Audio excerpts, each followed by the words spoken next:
3 up, 2 across, tap that play button 3 times, and walk through the archway into Dialogue Alley.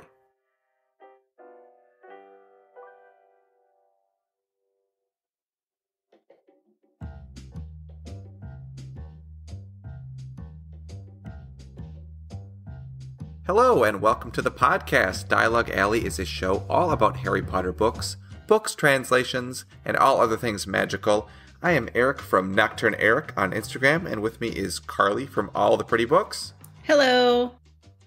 Hello, and Melanie from the Harry Potter Collection. Hi, guys. All right, well, the three of us are Harry Potter book collectors. We also mainly collect book translations, which means we collect Harry Potter books from all over the world, which is amazing. And if you're listening to this for the first time, welcome. We're glad you're here. If you have listened to some episodes before, we're glad you're back. Hi, guys. Hey. Hi. Hello. Welcome to our show. Yeah. Yeah. We're in Season 2, Episode 2 of Season 2. Wow. It's pretty great. It's pretty awesome. I'm very proud of us. I am too. Well done, everyone. You know, anyway, we might be just like this quiet little Harry Potter podcast, but the fact that we've recorded 36 episodes now, like, I am very proud of us. We've been doing this for a year. We're in the swing of things. I think it's awesome. Well, it's just nice to get together with other people that share your same interests and talk about them. I agree. Yeah. So, anywho's, we got a good show for you today. We have our definitive list. We're going to rank books 1 through 7. Our favorite to least favorite. We're going to give them a score. We're going to add our scores together, and we will come up with the, what did I call it?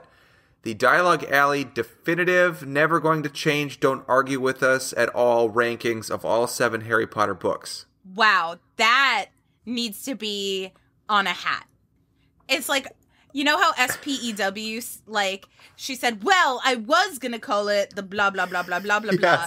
But then she's like, but instead, that's on our manifesto. Like, that's, okay, Hermione. But and it wouldn't fit on the badge or something. Exactly. It wouldn't fit on the badge. So we're just SPEW. So we're just the DNGC DA WURO 7 books. I don't know. Yeah. Anyway, so stick around for that. We have some news also, and we have, as always, the translation of the show, or for those people that are looking for a snack, the tots. Always bringing you the tots. Always bringing you the tots. So let's get right into some news.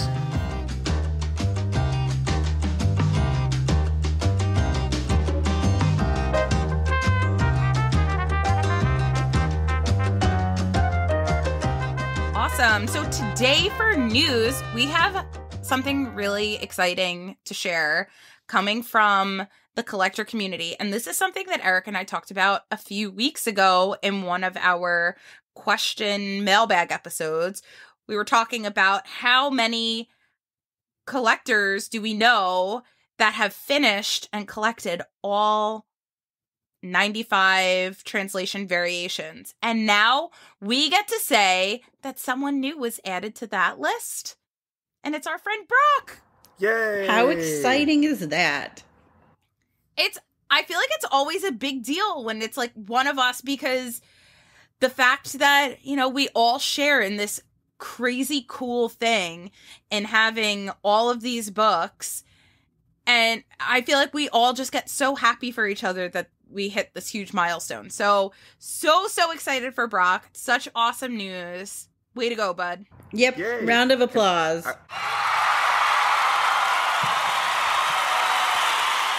I don't know, I was sending him a message just about how it's so cool that, you know, like, he's also now part of this just very small group of people that can say they've all done something, which isn't, it's just crazy to me that there's such a small group of people that have all 95. And I think we were talking another episode, like with Asturian only having 700 copies, like the max this group could ever get to, unless they reprint, is 700 people. Wow, I didn't even think of that, but in the world. That's true. That is very Right? true. Like, you think 10's a small number, 20's a small number. 700 to like 8 billion is still a very small number. Very, very much so. It's wild. And that would mean every single Asturian would be present and accounted for, and every single one of those 700 is a translation collector that has all the other 94 books. Which means people are going to have to be... Yep, people would have to be talking libraries out of their books to do that. Yeah, craziness. So it's crazy, which is, I think, why if you're wanting to get in on this, now is the time. Yeah, because... The time is now. The time is now. The time is now. Definitely. But in the end, so happy for Brock. So cool that he gets to be a part of this, like, cool little club. And it's also crazy, awesome. Like, the books that people are finishing on that are making this little club, that are getting all of the books. It's crazy what books they finish on. Yeah, and we'll talk about that later in the show, because the one that he finished on is our translation of the show, but we won't spoil it yet. We won't. Not yet. Not yet. In other happy news, we finally got an announcement about Jim Kay's illustrated edition for Order of the Phoenix. Yay! In fall of 2022. I'm so excited. I can't wait. This book is going to be such a beast. Could you imagine the deluxe edition? It's going to be huge. I'm not going to have to imagine it because I will have that book. But wow. I feel like it's been so long. And I'm just hoping that there isn't as big of a gap between Order of the Phoenix and Half-Blood Prince. But if there is, it'll be okay. That it's finally here. No, they'll just come out with another, like, magical year edition something. With Magical Year 2. 2.0. Here you go. But really cool news. So excited. I know all of us are going to be pumped to have that book. And yes. We will for sure. I think probably by then we'll go over all of the other illustrated editions, including the deluxe illustrated editions, in preparation for that. So stay tuned for those in the future. Last little bits of news. Fun fact, guys. I'm going to see Cursed Child next week. Oh, fun. It's gonna be fun because Cursed Child, seeing the play is awesome. I've seen it 3 times already. Something like that. 2 or 3 times. I've heard it's a great play. It is. It's wonderful. We listened, once I found out today that I'm going... we started like listening to the soundtrack at work, which was like a lot of fun. The soundtrack is gorgeous, but because of COVID, they actually shortened the play, so it's not 2 parts anymore. Now it's 1 part. Oh. So you see it all in one shot. So I am excited. This is the first time I'm going to be seeing it with just that 1 part. So I will I'll get back to you guys on how it is. Stay tuned. Do you think any word if that will stay or if they'll eventually move back to the 2 separate parts? I don't know, because it was definitely intended to be 2 parts.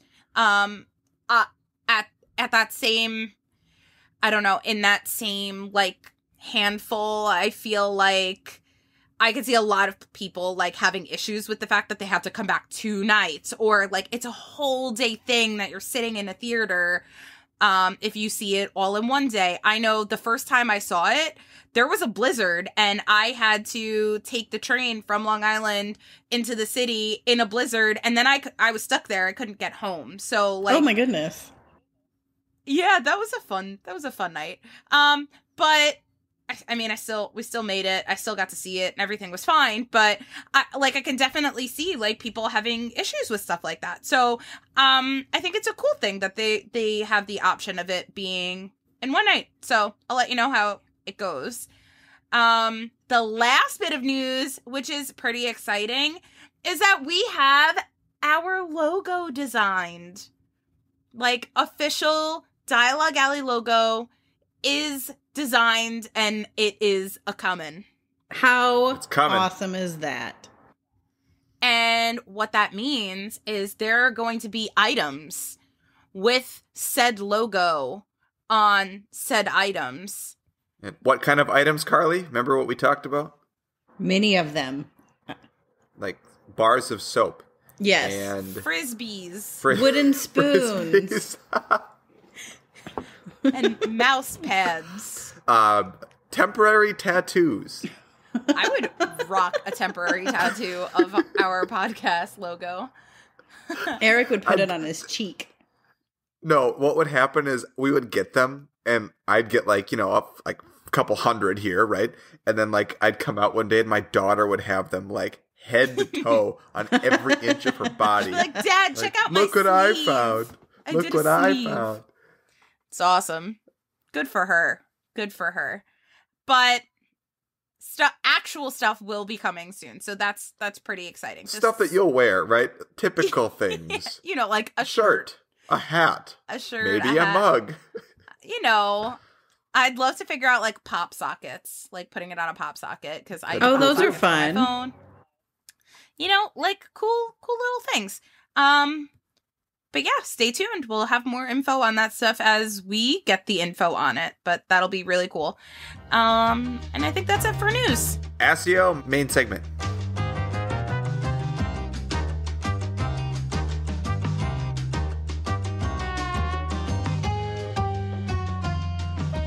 All right, so our main segment for this episode, we are going to attempt to make a list of all 7 Harry Potter books in order from our favorite to least favorite. How are we going to do this, you ask? Well, I will tell you how. Especially because the 3 of us will probably not agree on the order of these 7 books. So, we will talk about each book in order. We will each give it a score 1 through 7, 1 being our least favorite, 7 being our most favorite. And then we will add those 3 scores together. And after we finish talking about all 7 books, I will do some quick math here while you wait. Actually, probably not because of the magic of editing. And we will come out with our list. And like I said before, it is called the definitive, never going to change, don't argue with us at all ranking of all 7 Harry Potter books. Well, I'm going to give a disclaimer to that. Okay. And just say the never going to change part is a little wobbly, considering the fact that what we were just saying before is my list changes often. And I remember the first time I ranked these books in order from my favorite to least favorite. And I was saying it before, I can hear the numbers in my head like a phone number of how I used to rank them. And it is very different from how I rank them now. I have different favorites. It changes all the time. I think my number 1 favorite stays pretty much the same, but then the next few books after that changes very often. So hopefully what I have right now sticks for a bit. And then it will be the definitive, probably not going to change very much, still don't argue with us at all ranking of all 7 Harry Potter books. Please. Well, there's a lot of tongue-in-cheek there with the title. I don't know if you caught on to that at all. But it's hard, right? And I think the one thing that we can agree upon is that all 7 of these books are books that we all really like. Yeah, even my least favorite book is not, it's still, my least favorite book is still my 7th favorite book of all time, Right. Out of every book I've ever read. So it's still great. I don't know. It's like ranking Beatles albums. Oh, I guess you could do that, but they're all still great. Even they're the one that great, ends up right? at the bottom. The worst Beatles album is better than the best You Name It album. Actually, not You Name It, because there's some other pretty good ones in there too. But we don't have a music podcast. We have a book podcast. That's right. So let's give it a shot here. Are you ready? I'm ready. I have my list written out in front of me so I can give you the scores, and I'm ready. Okay, so the first book in the series that we will talk about is, I don't know why I'm like making a suspenseful thing. We know what it is. It's the first book. It's Harry Potter and the Philosopher's Stone, or if you're from the United States of America, like all 3 of us are, it is Harry Potter and the Sorcerer's Stone. Great Thoughts on this book. Let's give me like a 1 or 2 sentence. What do you feel about this book? And then give me a number, and we start with Melanie. All right, I'm going to give you my number first. Okay, and I'm going to tell you that my score for this book is a 4. It is my 4th favorite book. It is, which means it is my middle of the road book. It is the book that introduces the magic. It's beautiful. There are just 3 other books that I like a little bit more, and that doesn't mean that Sorcerer's Stone does not have a ginormous place in my heart. In talking about Harry Potter books, I would still say it's one of my favorite Harry Potter books, but there are just 3 other books that I like a little bit more. So it ends up being a 4. It's my middle of the road book. All right, 4. Actually, I was going to say the same. It's a 4 for me as well, which is odd considering we haven't talked about that. But if I'm going to reread the Harry Potter books, or just a Harry Potter book to feel like I need like a comfort place, it's always that one because it's the shortest, pretty much. Yep. So out of all the books, I've read it a lot more. Audio, I've also listened to it in French a lot more. It's just where I go when I need like a quick, we're still in a safe place kind of feeling, without having to commit to rereading the whole series, which I do periodically anyway. But I can listen to that book, especially when I was driving so much, I could listen to that book very easily. So it's a 4. Makes sense. Sense. I gave it a 3 on my list. I agree with a lot of the reasons that both of you said. I just think that when I look at it compared to all 7 books, obviously it's the first one, right? We love the first one. It's what got us into the series. When I look at it compared to the rest of the series, I can definitely tell that she became, J.K. Rowling, the author, became a better writer as she progressed in the books, right? I feel like the style of writing in that book is very different than it is towards the end of the series. And It is written in a very more like kid-friendly way. And that's fine because I read it when I was a kid. But as you compare it to kind of some of the later books, I don't tend to like it as much overall. That doesn't mean I don't love it. It's still pilot. An amazing book. It's the first book. Right. That's a good way to phrase it. It's what's introducing us and children and the universe to Harry Potter. That's what Sorcerer's Stone is. So, it's the same way. I mean, we say, not to get into a huge discussion on this, but it's the same thing we kind of say about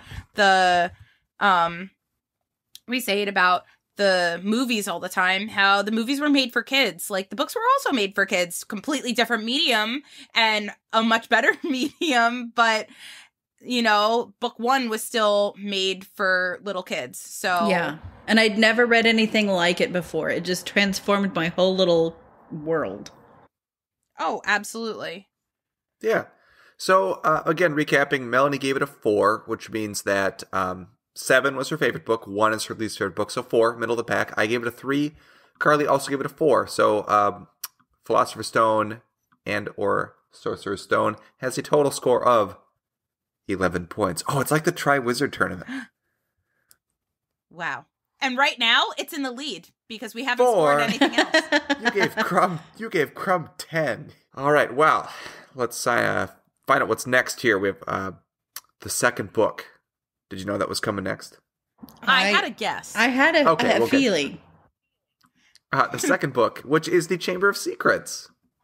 Harry Potter and the Chamber of Secrets. Okay, here's the thing, and I have to give a little bit of just... I love Chamber of Secrets. I love that it is an introduction to a little bit of a darker side. We learn about Tom Riddle. There's so many awesome things about Chamber of Secrets. But again, there are so many other books that I like more. So Chamber of Secrets, for me, gets a 2. Ooh. I give Chamber of Secrets a 2. Ooh, I know what your least favorite book is now. Everyone, if you've been listening to this podcast for like a split second, you know what my favorite is and you know what my least favorite is. But Chamber of Secrets gets a 2. Okay. Carly, what do you have to say about the old Chamber? It is my least favorite book of the bunch. And I don't know why, other than like when I'm going to reread the series, it's like, we have to get through Chamber now. And it really is hard on me, and I don't know why. Like, there's some great moments in it. It's the longest movie, too. I know that I feel like one has not much to do with the other, but I feel that way about, like, the Chamber of Secrets movie, because the movie is the longest movie.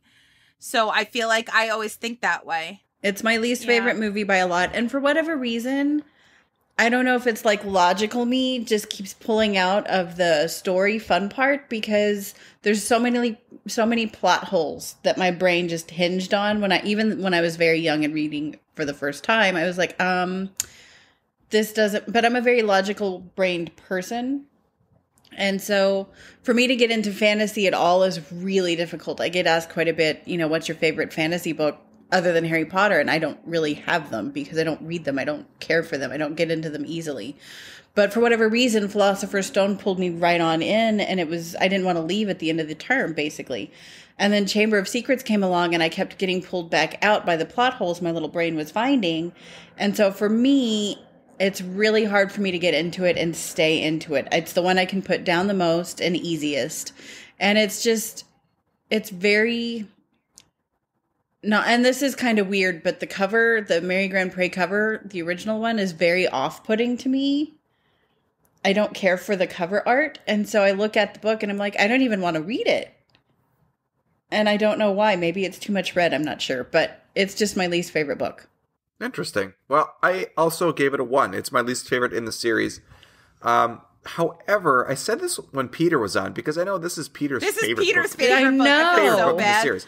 And I said this to him when he was on our show last time, that as like, this has always been my least favorite book. It's never changed. However, every time I read it or re-listen to it, actually, because I do the audiobooks, I find a lot of things that I really enjoy about it. And I have a lot of parts that, I experience a lot of parts that are really funny and are really goofy and are really just enjoyable. Like, it's enjoyment. I get a lot of enjoyment. However, like Carly said, there are a lot of plot holes, starting with, and this gets me every time, and it's because of the way that Jim Dale says it on the audiobook. When they go through the barrier, like going back to the platform 9 3/4, it says, like, Harry was used to getting on platform 9 3/4 by now. I'm like, he is? He's done it once, and he was like terrified. He's not used to it. And then he doesn't get through. And then they're like, let's take the car. Like, yeah, I get they're like 11 or 12. And it's kind of like a kid idea to, like, yeah, let's just do this, versus wait for, like, our parents to come back to the car and be like, we couldn't get through. like it just seems like from right then, like, the book just kind of... Yeah, it's a very drastic shift. Yeah, I lost interest. Not interest, but I lost, I don't know what the word is. It just lost kind of a little bit of credibility to me. Like, 12-year-old me would have never thought about taking the car. I would have been too worried about the consequences. No. Well, they're like so, like, ready to go too. He's like, we can take the car. And he's like, really? You can fly it? And he's like, no problem. I can do it. I'm like, you're like 11 or 12. Like, no problem. I was like, I can do it if I'm sitting on my mom's lap. Like, what? A flying car? You can fly a car? Okay. Oh, well. But yeah, so I give it a 1. And Carly, I actually do like the cover art of this book. I have it on a t-shirt. So to each their own. Yeah. Yeah. So I'll do some quick math here. Chamber of Secrets gets 4 points. Thanks, wow. Carcroft. Wow. 4 whole points. 4 points. Okay. Better than 3. Could have gotten 3. Why Cockcroft? That's true. Why thanks Cockcroft? Because, like, he's talking about, like, in the Goblet of Fire when he's like, Harry only scored a 4. Yeah, Carcroft gives him a 4 in the first challenge. I Everyone was else gives him like a 7 or an 8 or a 9. I was thinking Jason Cockcroft, the illustrator of, like, the UK books 5 through 7, and I was like, he didn't draw that, right? That was Cliff Carcroft from Durmstrang. Okay. Igor, as in Igor Carcroft. And now I follow. All right, let's move on to Prisoner of Azkaban, Book 3. All right. book 3, Prisoner of Azkaban, gets a 5 for me. I always loved Prisoner of Azkaban. I love the time travel concepts. I love that it is a more, it's a deeper vibe, the introduction of different characters, the introduction of Dementors, and I feel like, you know, we say this a lot, but like the three of us grew up with these books, right? And we grew up with Harry because we read these books as they came out, as Harry did, as Harry grew up. So I feel like he started going through more challenging things and dealing with issues of realization about his parents' death and that being linked to Dementors and that being a really dark thing. And I feel like when you're a 13-year-old kid, like you start experiencing your own little dark things. So I just feel like Prisoner of Azkaban is super, super relatable. I feel like it has really cool concepts and is really, really well done. So Prisoner of Azkaban gets a 5. Okay. I love it. Well, Carly. Azkaban originally was my favorite book. I do remember that. Yeah. I remember when you collected translations, it was book 1 and book 3. Well, it started off originally as just book 3 is what I was collecting like really rare things of. And then I went to other things because that's what I do.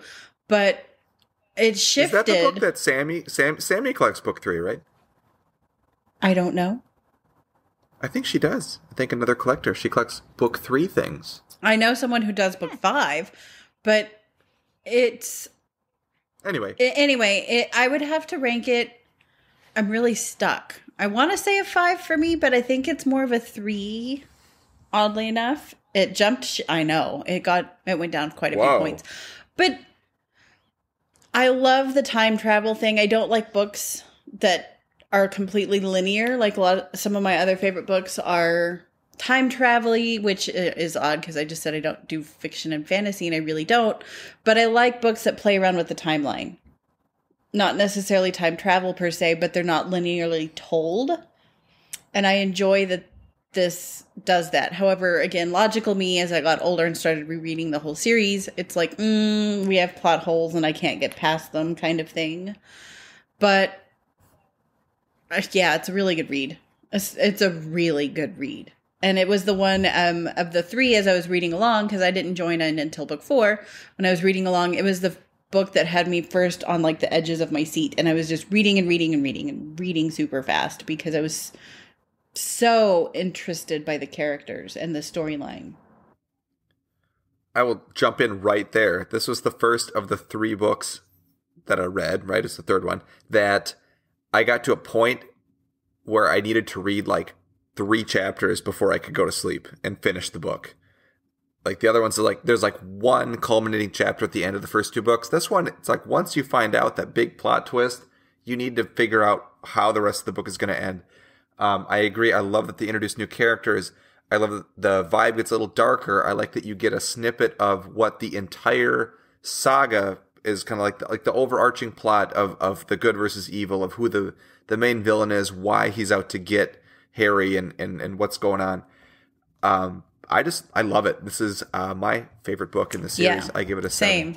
Wow. Oh, wow. Yeah, it's my absolute favorite book in the series. I give it a 7. It's not too long. It's not too short.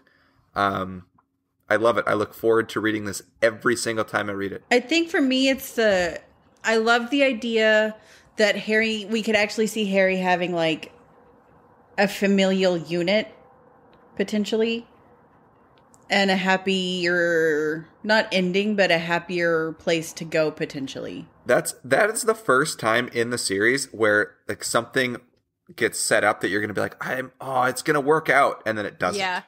Yeah. And it's like right. jarring as it is the first time you read it. You're like, well, it really does kind of set you up for kind of the ebbs and flows of the happy and sad vibe for the rest of, 4, 5, and 6 and 7, like how the rest of the series plays out. So I like that. I think it's a great book. It's my favorite one in the series.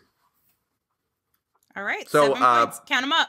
Count them up. Prisoner of Azkaban gets 15 points. All right.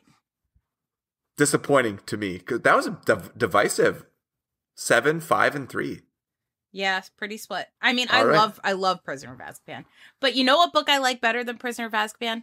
What? It's Goblet of Fire. Oh, that's the 4th book in the series. I know. It's the one we're talking about next. Goblet of Fire gets a 6 for me. It is my second favorite book. I love Goblet of Fire. I love the introduction of the other wizarding schools. I love the introduction of so many new characters. I love the introduction of Voldemort. I love that, you know, it's book 4 is the climax book of the series. That's the book where, like, all right, you know, Voldemort's coming, you know, he's the back of a head. Oh, wait, he's just this memory in this journal. Oh, wait, he's not even the bad guy that we're worried about in book 3, because in book 4, we get Voldemort, and, you know, it takes 4 books to get there, but we are not disappointed by how he is introduced. We are not disappointed by how everything plays out, and I just feel like, you know, book 4 was the book in our childhood that we saw that and we were like, what was J.K. Rowling thinking coming out with this gigantic book? There's no way that my little kid head could read this book. And it's the book that we read, and we did it and got to be so proud of ourselves for reading such a massive, massive, beautiful book. And it's just so fantastic. I absolutely love Goblet of Fire. Gets a 6. Strong, 6 firm from Melanie. 6. Awesome. Carly, what do you say about the Goblet of Fire? Book 4 is my favorite book of the series, so it's a 7. Woo! I know, right? It actually took the lead from 3 by a lot. But for me, it's where it's not, I mean, they're all magical, right? But it still has a happy tone throughout most. We have the Yule Ball, which is really fun, and there's some really funny moments there. We see more personality out of the Weasley twins, and we see more personality out of our favorite characters, and we meet more characters that we really like and that complicate things. And, you know, they're starting to really grow up and notice girls and notice boys and have crushes and little heartbreaks, and it's just... it kind of highlights some of the more fun moments of growing up at that time for me, I guess. And then, of course, the end is dark. And then after that, the rest of the series takes a really dark turn. But I could reread that book quite a bit. Plus, I really enjoyed the reemergence of the Polyjuice Potion. I thought that was a really cool way to keep that integrated. Yeah, I agree with everything that you've said. I also love the amount of time not spent at Hogwarts at the beginning of the book. I thought the twist at the end of book 3 was good. The twist at the end of book 4, like, man, you're like, whoa, this has been happening the whole time? This explains everything. Crazy. I remember going back and rereading parts of that book, like, whoa, like, he was sitting there, invisibility cloak. Why, you couldn't even see him. It's great. I love it. I love Goblet of Fire. I didn't realize I liked it so much until I had to make this list. And even though Harry's wand on the front of the book is like 3 feet long, I'm still giving Goblet of Fire. I'm giving it a 5. It is my 3rd favorite book in the series. Oh, all right. Yeah. It's a really good one. Book. So, wow. Goblet of Fire gets, let me do some math This list here. is kind of making me want to go back and reread things. I know. Goblet of Fire good. finishes with 18 points. Wow. That's amazing. Wow. Well. Which one should we do next? We're going to talk about a book that I don't really love in comparison to how much I love Goblet of Fire. And I can give you a million reasons why Order of the Phoenix gets a 1 from me. Why don't you've talked about this ad nauseum. Let's just give maybe 1 or 2. All I'm going to say. And then you need to say something positive about it. Okay, what I'm going to say that's positive about it is I love the introduction of St. Mungo's. I think is super, super cool. You find out a little bit more information about Neville Longbottom. Super cool. I love that stuff.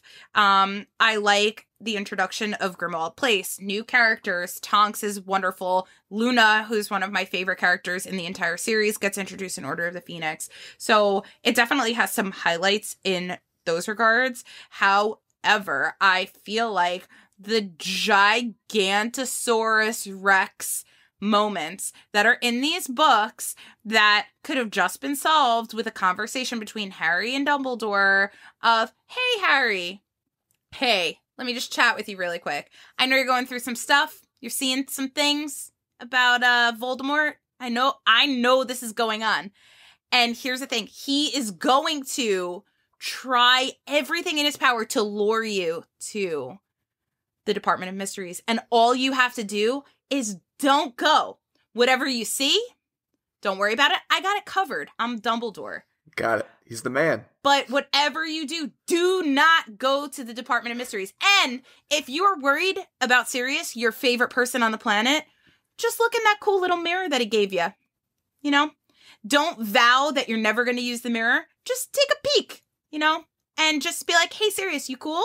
You doing okay over there with Buckbeak?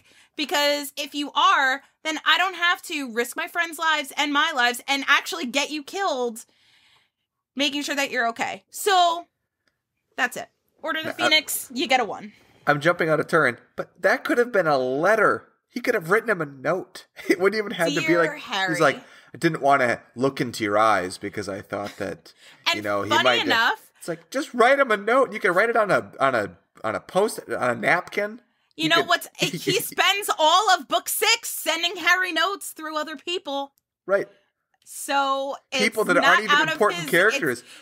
It's not out of his repertoire. We have talked about this whole thing. It's in other episodes. Order of the Phoenix, my least favorite book, gets a 1. Still 7th favorite book of all time. Oh, yeah. but it's my least favorite Harry Potter book. Carly, where does it land for you? So it's a 6 for me.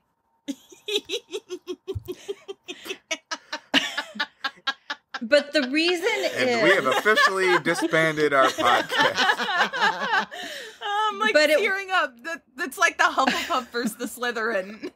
But the reason... Okay, so it wasn't until I reread the series last year.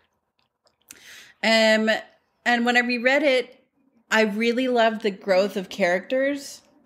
I like the character death, or the character growth rather, or depth.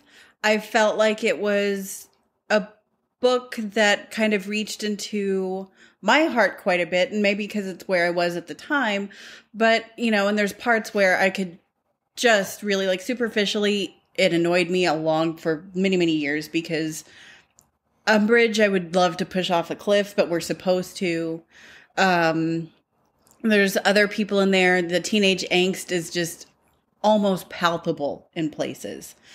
But some of the stuff that you see Harry doing, like where he doesn't want his friends to help him out, that you see quite a bit with kids coming out of bad situations or people coming out of bad situations. And it's almost like they don't think they're worthy enough of other people's help. It's not because they don't want it. It's because they don't think they deserve it, kind of. And so you see Harry mirrored in kids coming out of bad places. And I don't know if I could really relate to him a lot at that moment in time. And probably I could.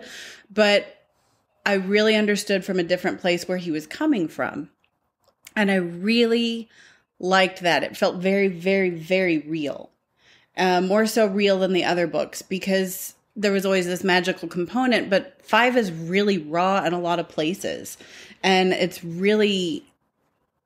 there's some really hard parts to read and reread. And it really pulls at your heartstrings, when several different things happened. I remember when I first read it, it was very sad, but when I reread it, it hit a lot harder last year. So I really thought having to write all of that and do it very, very well, it's a 6 for me. I can't wait. I'm going to follow that up with a 2. Yeah. Oh, but I love how these books, different people get different things out of them. And that's what's so magical about all 7 of them. I agree with almost everything Melanie said. I'm sorry, Carly. Yeah, that's fine. When I reread it, like I was Carly in a very had different like place. the deepest, most beautiful answer as to why it's her second favorite Harry Potter book. I mean, I will go back and say, like, if you were to ask me what my favorite like chapters from Harry Potter are, or like my favorite from the entire series, the Ministry of Magic and the Department of Mysteries chapters at the end of Order of the Phoenix are in some of my favorite bits of writing. There is some favorite hot action scenes. Like in the entire series, Order of the Phoenix has those chapters. I love those parts. So if I could just skip everything else, then and just get to that. It's one of my, I will say, like, I'm a big fan of the not at Hogwarts parts of the book. And like Melanie said, they got the St. Mungo's, we got the Grimmauld Place, we have the extended part, you know, kind of with the Dursleys at the beginning. We have a lot of world building in this book that I really appreciate. But I get so stressed out reading this book because I'm just like, just do this. Just do that. No, don't go there. Don't. And it happens so often in this book for me that it's not relaxing. I'm just kind of like, ugh. And but that's, you know, I made a lot of sound effects just there and didn't really say a lot of words. We have the point of view of the omniscient reader. If we look at it from Harry, he has just what his own little thoughts are, and they're very, very, very different. And I don't know, I can relate a lot to, and Luna specifically, I can relate a lot to Luna when Harry was going through some really, really hard parts. I could relate a lot to him. And I love the St. Mungo's because that introduced a brand new depth, not only to Neville, but we see our characters who we know that they can actually feel things. Like we knew we could feel beforehand, but we realized the depth at which they could. And it very much added a humanizing element to me of the series. And for me, you know, those moments are missing out of the movies that added so much depth. Not all of them, but some of them are. And I feel like they're so important to make this particular, I guess, story, Order of the Phoenix book, really have to happen. Because if you just watch the movie, it grits my teeth. When I read the book, I think there's very beautiful moments. And I love the movie. Oh God. Okay, No. we have to move on. We're moving on. We're moving on. This is getting crazy. I love the Order of the Phoenix movie. It has the best soundtrack. It has a great soundtrack. I'll give it that. I'm like crying. I'm crying. I think it's so funny how opposing we are. All right, book. Okay. We're moving on. What's our next book? Book 6. Let me talk about Half-Blood Prince. Half-Blood Prince is my favorite book, without a doubt. It is the book that got me back into the series and made me fall back in love with Harry Potter. I had gone on a reading hiatus for a long time from the books, and I read book 6 after the series was completed already, because I had taken such a long time to get to it. I didn't know what happened in book 7, but I already knew what was going to happen in book 6, which is why I was so hesitant to read it. And I'm so upset that I missed out on it when it first came out, because it has the relatability to kids our age when that book came out, and it's more about relationships, and it's also, out of all of the books, to me, it's the one with the most positive air about it. You know, in Chamber of Secrets, everybody hates Harry because they think that he is the heir of Slytherin. In Prisoner of Azkaban, Harry has to choose really between Ron and Hermione because Ron and Hermione are fighting. Then in Goblet of Fire, Harry and Ron are fighting. Then in Order of the Phoenix, they're both fighting with Harry because he's all angsty about everything. I don't know. He hates everybody because everybody hates Harry. But in Half-Blood Prince, everybody believes Harry. You know, everyone knows that Voldemort's back. It's a positive vibe.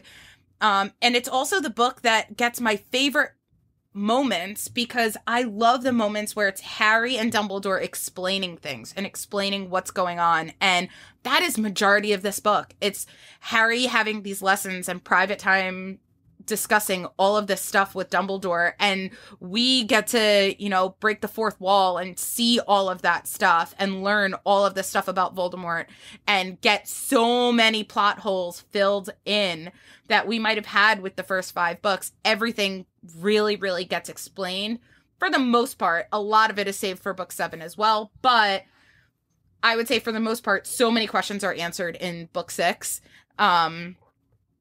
And yeah, I think just the nostalgia of it's the book that brought me back, and I remember where I was when I was reading this book, and it just is so meaningful to me. It is my absolute favorite Harry Potter book, which makes it my number 1 favorite book.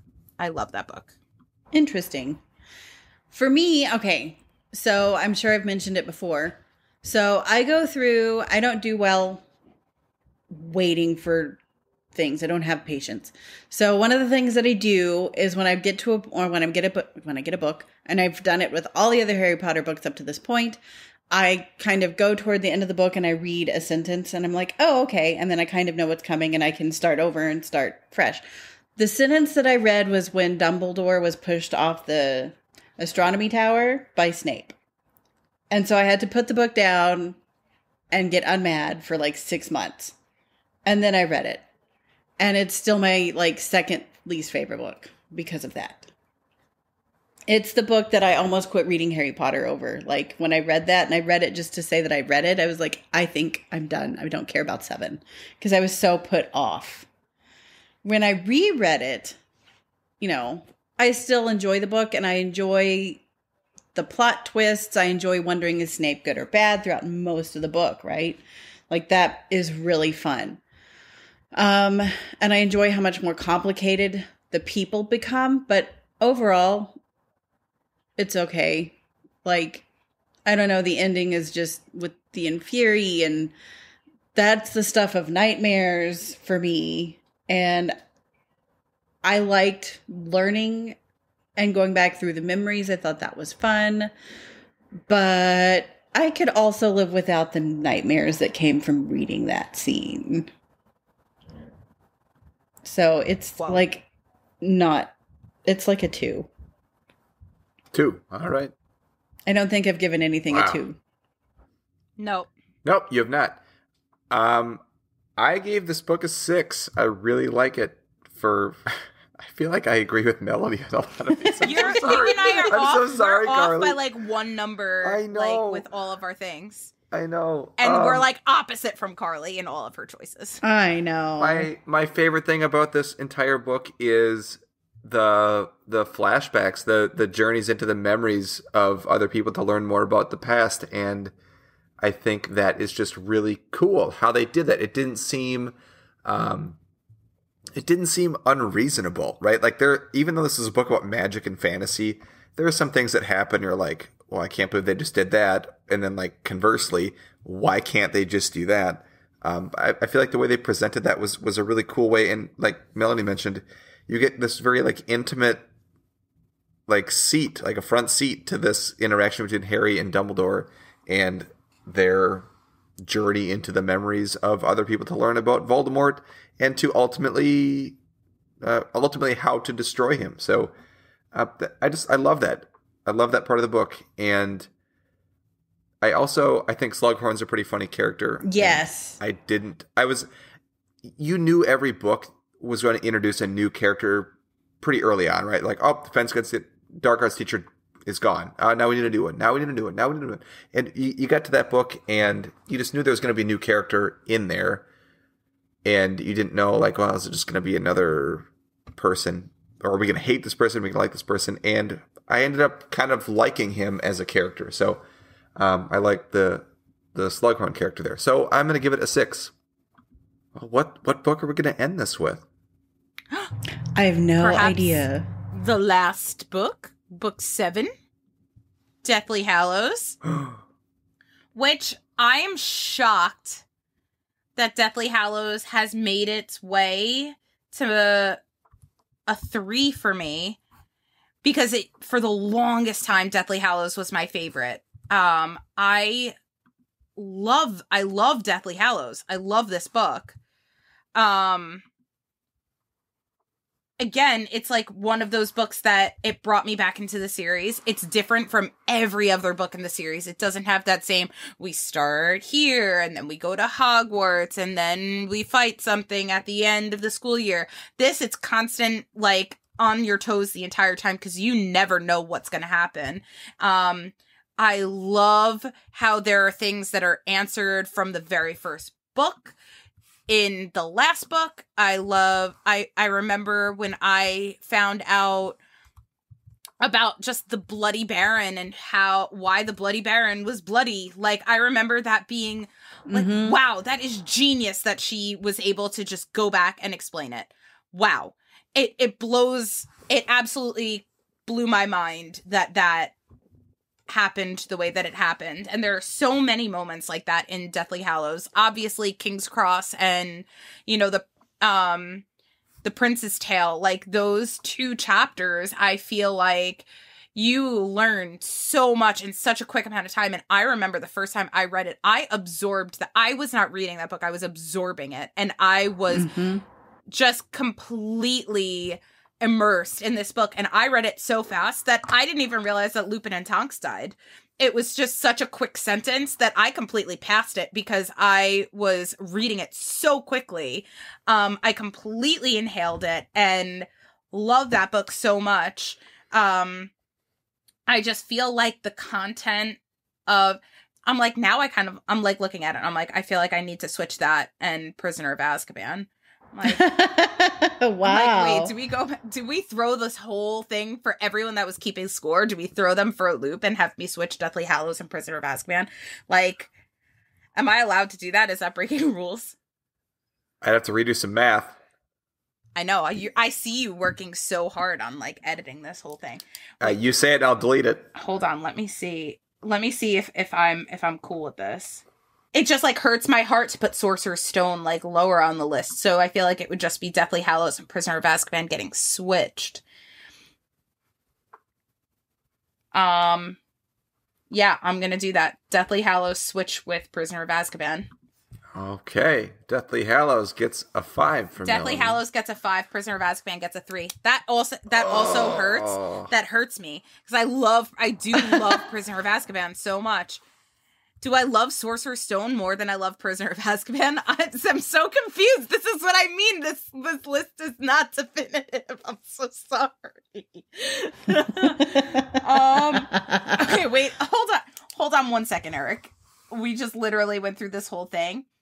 And just by the time I get to Deathly Hallows, like, I remember how much I love Deathly Hallows. And it just throws me for a complete loop. All right, hold, please. Why don't you just announce that all of your scores have now changed? Guys, all of my scores have changed. Not all of them. Most of them are still the same. But Deathly Hallows gets a 5. I love Deathly Hallows. I can't rank it lower than my 3rd favorite book. It used to be my first favorite. I love it. But what I can say definitively is that Half-Blood is my favorite and Order of the Phoenix is my least favorite. That shook up the overall ranking. I'm so sorry, everyone.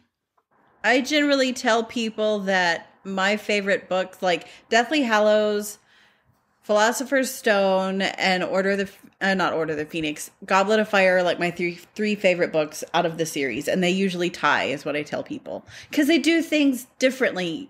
Deathly Hallows, in this ranking system, gets a 5, although I really want to say a 7, but for different reasons, than Goblet of Fire did.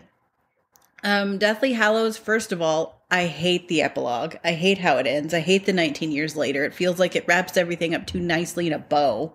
And I've thought that since day one, but I take that out. I love that it's nonstop action for the most part. I love that we meet, again, a different point, like we see our characters' reasoning and their logic, and we see how they're able to apply what they've learned at Hogwarts in like the real world. We see them really defeating and going after what they've been trying to go after for the other 6 books. And I really enjoy the break from going to Hogwarts. And it's not the formulaic, like what Melanie was saying, the formulaic, we go to Hogwarts and then we do this. No, they don't. They don't go to Hogwarts unless it's to break in and do things at the end. But then I love when we get to Hogwarts and we see that, Neville is still doing things and he's actually playing a really big part behind the scenes. So is Luna. So is, other people. We learn there's so much more going on, besides just what's going on in the lives of our favorite three people. And we go to Godric's Hollow, and that moment, I don't know if it's just because it hits so close to home since I lost my dad, and I've certainly had to go to the cemetery and see his headstone. But I certainly remember how I felt reading that, and it hit so close to home, it hurt. And it brings tears every time I read it. And I remember being their age, or close to their ages, and I remember kind of how Harry felt. And although he didn't know his dad like I did mine, it still hits very close to home. I love the tale of the three brothers. I think it is very well written, and I think it adds such a wonderful depth to the story. I could go on and on and on. In fact, when I was in grad school for my linguistics degree, we got to take kind of a lit class that focused on Harry Potter, and it was really fun because we got to actually dissect the books like via literature style, and it was really fun. But Deathly Hallows is right up there with my favorite books. Like, giving it a 5 just feels so wrong because really it's a 7 for me.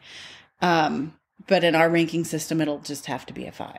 5 is still good. So you're not gonna change all your numbers like Melanie just I'm did? not gonna change all my numbers Which eliminated all of my your the point total system for this book is right. No, yes, that's all wrong. But if people ask me just out in the wild, I'll say that, Goblet of Fire and Deathly Hallows. And then I go back to Philosopher's Stone too, because it's what introduced me. And it's just not as well written as, book 7. Book 7, Joe's really a good writer now. And it shows in so many ways. Whereas in, first book, she's still learning. But once you take that out, I really like how the elements of the story tie back together. Awesome. Well, I give it a 4. I like this book more than I think I do. I think it's lower on my list. And then when I actually think about it, for all the reasons that you just mentioned, I actually like it. I like it more. I think it's great. I like that it's not the same formula like you just mentioned. And I really remember reading this book wondering honestly, what's going to happen? Who's going to die? Where are they going to find this thing? Are they going to find this thing? How's it going to work out in the end? So I really do think this book, I think it's better than I think most people think it is, but that's just me too. So I'm giving it a 4. So all of us gave this a pretty high ranking, actually. So that's my middle of the road book, but I thought it was lower. Well, we did it. We talked about all 7 books. We gave them scores, and then Melanie changed all hers. So I'm so sorry. Even I just wanted to keep the audience on their toes. Even though it was supposed to be definitive and we're not changing, please don't ask us, or whatever it was. That's why it was so tongue-in-cheek. So for now, 2022, the Dialogue Alley definitive, never going to change, don't argue with us at all ranking of all 7 Harry Potter and books. Why we titled it so. Because of people like me. Correct. Is as follows. Our favorite book of the podcast is Goblet of Fire. Ooh. Our second favorite book is The Half-Blood Prince. Oh, no. The third favorite is Deathly Hallows. Yeah. In fourth place is The Prisoner of Azkaban, which doesn't sit well with me. But it doesn't me I'm a either. Team player. I'm a team player. That's okay. In fifth place is The Sorcerer's Stone, or Philosopher's Stone. Sixth place is The Order of the Phoenix. And in last place is Chamber of Secrets. Collectively, we agreed on one. Kind of. Well, no. We did. No. Well, Chamber almost. of Secrets is not my bottom book, but I will say that we did have a tie in there for those of you that are tallying along and trying to keep track of our math. I broke the tie based on the books that were closest to the average, if that makes sense, because Deathly Hallows and Prisoner of Azkaban were tied, but both of those numbers were so far on the ends of the spectrum, whereas Deathly Hallows was pretty much in the middle of the spectrum. So I gave that a higher ranking. It was like more collectively agreed upon that we preferred Deathly Hallows. So that's why that came in 3rd place and Prisoner of Azkaban came in 4th place. I think it's fair. All right. So what do you think? Do you agree with our list? Do you disagree with our list?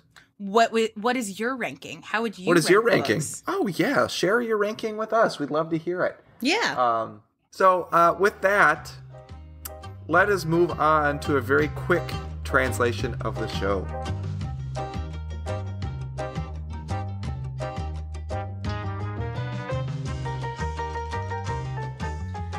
Our translation of the show today is a very special book for a very special reason, and that is Tibetan. And Tibetan is our translation of the show, as we kind of teased earlier, because that was the last book that Brock needed to get all 95 editions, variations, translations of Harry Potter and the Philosopher's Stone. That is just so congratulations cool. to Brock. Yeah. And we're going to talk about Tibetan, which is a really, really cool book. It's beautiful. Tibetan, it's awesome. We'll for sure get into, I feel like this has a really cool tot scale. All right, Eric, why don't you tell us a little bit more about Tibetan?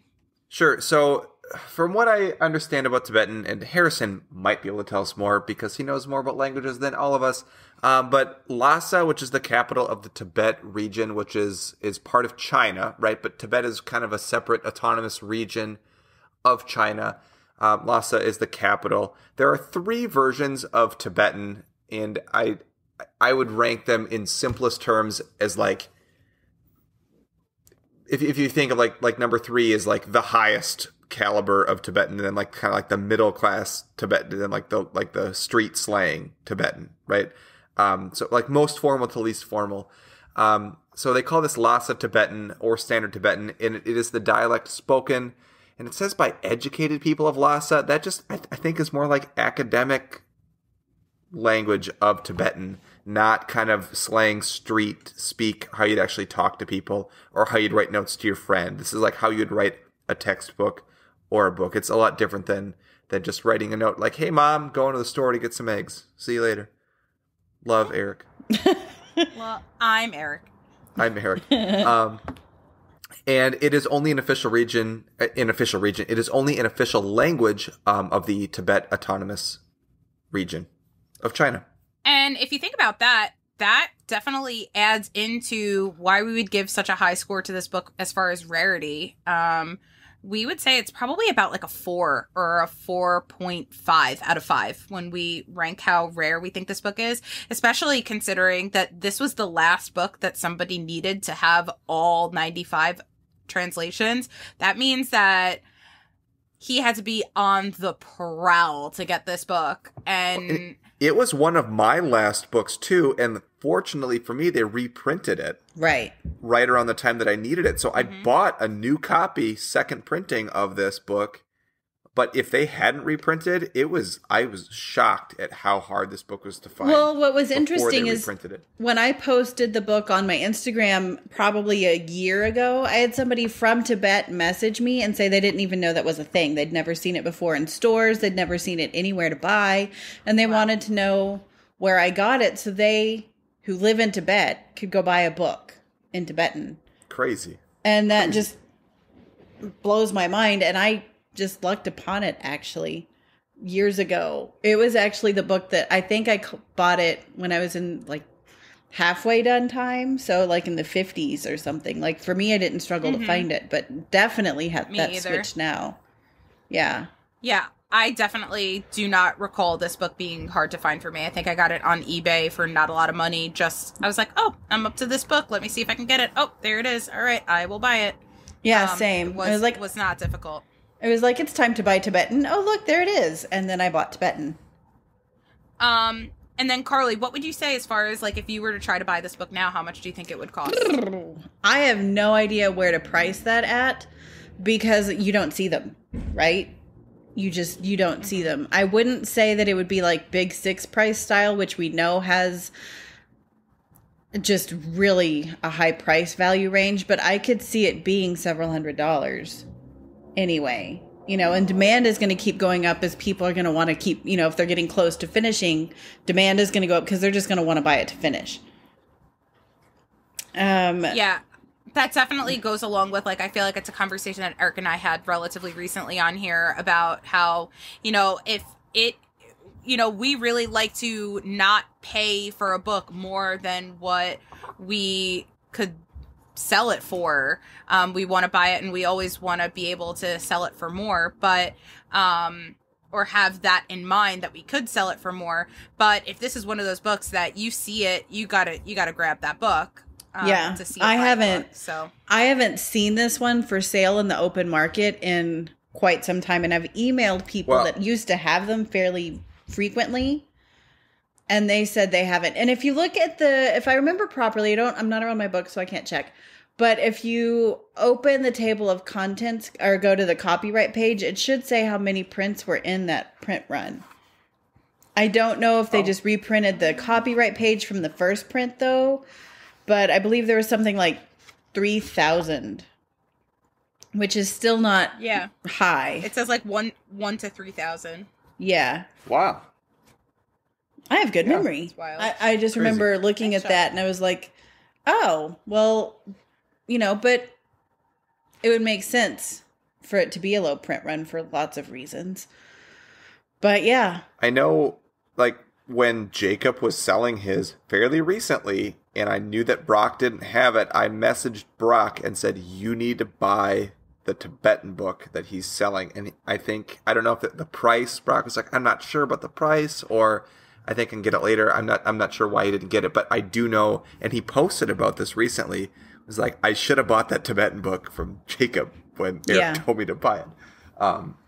But, I mean, you never know, right? With any of these, you never know when they're all of a sudden going to disappear. So, and there's books that are becoming really hard to find. You can't always think, like, oh, I should have bought this because eventually they'll all disappear. I was about to say it's all going to go that way. Like, there's books now that I'm getting messaged about that, oh, I can't find this book. It's like, really? That was all over eBay years ago. Mm-hmm. Yeah. And I feel that way a lot about a lot of my books. Mm-hmm. All right, why don't we get into the tot scale on this book, because I feel like it's a good one. Let's open it up. Take a nice whiff of this book. I'm gonna give it a pour. I don't know. It's like a between a pour and acceptable, but I'm gonna give it a pour. I don't really love it. I'm not acceptable. around. I'm not around my books right now. I'm not around my books right now, but I will say every time I open this to do, because I've looked at the language, I'm fascinated by the font, so I've opened up my book actually quite a bit. I've never been wowed by the smell ever.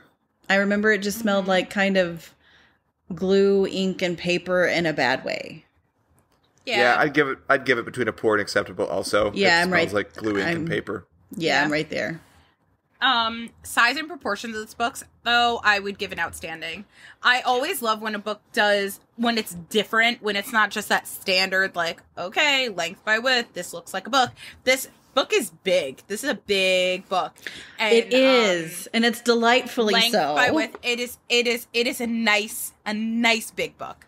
So yeah, I would definitely give it an outstanding for size and proportions. I would agree. And I love, we'll get into that later, but there's so many things I love about the book besides the smell. I give it either an E or an O for size and proportions for the same reason.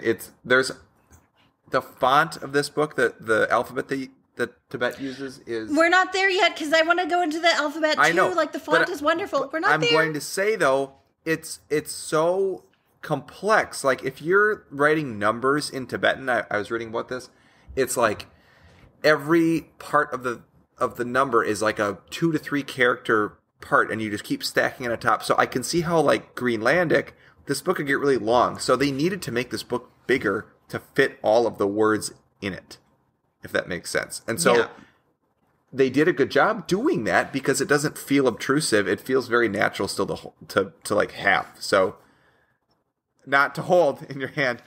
Not to have and to hold, but just to have. Not to have and to hold. Just to observe the size and proportions. It seems like it works out pretty well. So I give it a high score for that. All right, well, we'll quickly move into how the book feels in your hands, which I will also give an O, outstanding. Besides the fact that it is so big, size and proportion-wise, and how it fits when you hold it, it is that when I think of like a paperback that I love that kind that you can kind of tuck one page behind it and the cover is not going to crease. It's that super floppy kind of book. So that's really fun, which I feel like this book needs to be when it's as big as it is. I also really love the texture of the cover is super, super unique. If you look at it, oh my goodness, yes. It almost looks like writing, like makes up the texture. Like it looks like some sort of Tibetan writing when you look really, really close at it, but it makes for a beautiful, beautiful texture. So how it feels in your hands, overall, outstanding. Yeah, I agree with that. I love this book. It's a definite O for me. Like, I love how floppy it is. I just love how floppy it is. It is so wonderful. The texture, everything you just said. Floppy. I'm on board. Mm-hmm. Love it. Quality of the book. I would give it an exceeds expectations, probably. I am not the biggest fan. If you look at it, like, the first, 10 pages are the super bright white, and then the rest of the book is, brownish type paper, bizarre. which is, different quality, thinner quality paper. But overall... It's pretty good. It definitely holds up pretty well. So yeah, I would give it an exceeds expectations for quality. I would say an O for quality, simply because, like I said, I flipped through mine quite a bit, looking at different things, and it's at least my copy doesn't look like it's been flipped through much at all. And I know how much I've flipped through it. Not like read it as a reader would read it, but I've definitely flipped through, held open pages, studied different things. And it holds, the binding is very well done. I don't feel like I've not creased the spine, so I don't even worry about that, which is really nice as a book collector that I don't have to worry about doing that, right? Because that's what we don't want to do. Like, we've mentioned it many times, if you go back to the original Bosnian, you open that at all, and the spine will be creased, the cover will be creased, everything's creased. And this one, I don't have to worry about that, and it holds up. And it holds up being fairly heavy, because... it is a bigger book. It does have, it's not super thin, so it holds up to wear and tear fairly well on my end anyway, because I know, and for whatever reason, whenever I drop a book, Tibetan's always the one to be dropped. Tibetan book 1 is always the one that I drop, and I don't know why. And it holds up very well to me. So I think it's an outstanding for me. I'm going to drop our group rating and give it an A. Because of the white pages that really bugs me. I know. And also the chapter art, which is the Grand Parade chapter art, it's really, really dark. You can't really see as much detail in the pictures. I do feel like the art in general is kind of pixelated. It's not necessarily done. Well, there's a picture of J.K. their Rowling book 2 is atrocious. The flap. I don't know. Tibetan book 2 looks fake, so I understand. I still like it a lot. I think the inconsistency throughout the book makes it go down to an A for me. But there are parts that are outstanding. However, I don't like that inconsistency. All right. Well, what would you give the cover art and interpretation of the cover art? Because I feel like I would give it an exceeds expectations. I feel like it does some kind of cool stuff with the font and how, some of the letters try to take on the movie font qualities with the lightning bolt. I think stuff like that is really cool, but I feel like it doesn't really do anything to go above and beyond that. It's that same Mary Grand Parade cover art. For those of you that don't know, it doesn't have a unique cover art, which that's always something that's going to make me give a book more of an outstanding rating. So I would say that it is an exceeds. I would say it's between exceeds expectations and an O for me, simply because of how beautiful the font is on the front cover. That's when I look at the book, that's all I see. Everything else just goes to the wayside. I don't even care about the other stuff. I think seeing Harry Potter in Tibetan on the front of the cover is all... I just love it. I love everything about their script. It looks very like it was naturally put there. Yeah. Yeah. It's right. It looks like it's supposed to be there. There are books that use the Grand Parade art. Go ahead, Carly. I was actually nodding along with what you were saying. I just love it. I love the color choices. I know the art itself it's kind of pixelated in places and all of that, but the cover is textured, which I'm a fan of textured covers, and it just looks very natural the way they've done it. So it's between exceeds expectations and outstanding for me.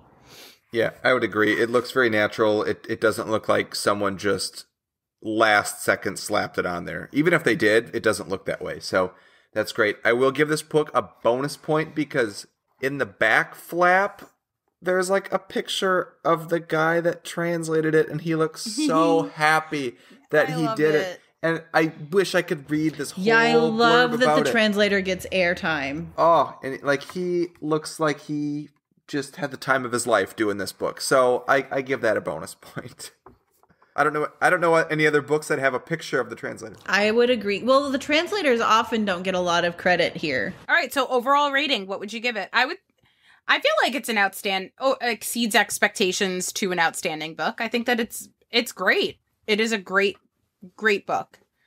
Solid E from me. Yeah, I would agree. A solid E. Solid exceeds expectations. E from E. Yeah. All right. Beautiful book.